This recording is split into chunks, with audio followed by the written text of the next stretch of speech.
नमस्कार शेतकरी मित्रांनो, जय श्री महाकाल. शेतकरी सुखी तर देश सुखी.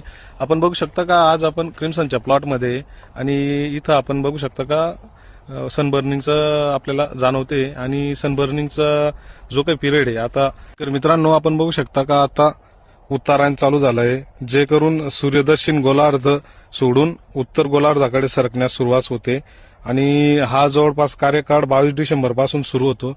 तर आपण बघू शकता का उन्हाचे चटके सुद्धा आपल्याला पाहायला मिळतात आणि अशा पद्धतीने बर्निंगची समस्या जाणवते. आणि हा जो आपण प्लॉट बघतोय का हा क्रिम्सनचा प्लॉट आहे, बऱ्यापैकी इथं बर्निंगची अवस्था दिसते. अशा पद्धतीने बर्निंग मारायला सुरुवात होते आणि सनबर्ग हा विषय जो म्हणतो आपण, अशा पद्धतीने सनबर्निंग येण्याचे चान्सेस जास्त असतात या पिरियडमध्ये.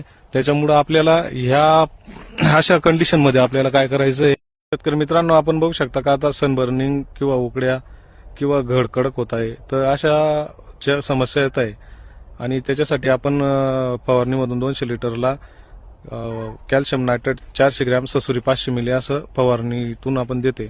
आणि त्याच दिवशी आपण लॅन्सफायर 2 किलो खालून ड्रीपमधून डबल कापडाने काढून ड्रीपमधून सोडतो. त्याच्यात बी आर्थोसिलिसिक ऍसिड आहे आणि प्लस तुम्हाला त्याच्यामध्ये सिलिकॉन पण भेटणार आहे.